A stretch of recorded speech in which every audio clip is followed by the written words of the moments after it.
पश्चिम बंगाल में बाबरी मस्जिद की नींव रखने वाले पूर्व टीएमसी नेता हुमायूं कबीर ने इस चुनाव के बाद राज्य को पहला मुस्लिम मुख्यमंत्री मिलने का बड़ा दावा किया है। कबीर ने कहा कि अगर हमारी पार्टी की सरकार बनती है तो पहली बार कोई मुस्लिम मुख्यमंत्री बनेगा, लेकिन अगर हम सरकार नहीं भी बनाते हैं तो भी हम इतनी सीटें जीतेंगे कि हमारे बिना कोई सरकार नहीं बन पाएगी। उन्होंने आगे कहा कि ऐसी स्थिति में मैं उप मुख्यमंत्री के पद की मांग करूंगा।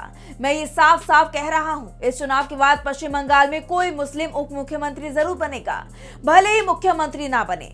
आप ये बात मुझसे लिख कर ले सकते हैं। वहीं हुमायूं कबीर ने बाबरी मस्जिद बनवाने पर कहा कि बाबरी मस्जिद एक भावना है। मैंने अपने समुदाय के उस जख्म पर मरहम लगाने की कोशिश की है। बाबरी मस्जिद के मुद्दे पर अगर 100 मुसलमान वोट देने जाते हैं तो उनमें से 80 मेरी पार्टी के उम्मीदवारों को ही वोट देंगे। 4 मई तक इंतजार कीजिए, आपके सभी सवालों के जवाब मिल जाएंगे।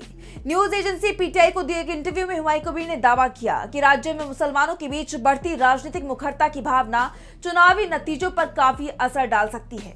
उन्होंने ये भी कहा कि उनकी पार्टी एआईएमआईएम के साथ गठबंधन में 182 सीटों पर चुनाव लड़ेगी और अगर चुनाव के नतीजे किसी एक पार्टी के पक्ष में नहीं आते तो सरकार बनाने में उनकी पार्टी एक निर्णायक भूमिका निभा सकती है।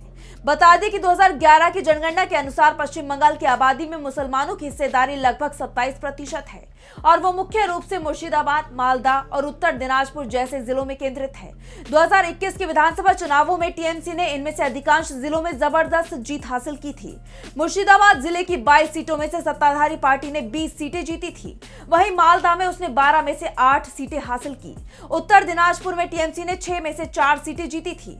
अब देखना होगा कि हुमायूं कबीर के दावे के बाद इन इलाकों में क्या टीएमसी को पहले जैसी बढ़त मिलती है या सांप्रदायिकरण को जीत मिलती है।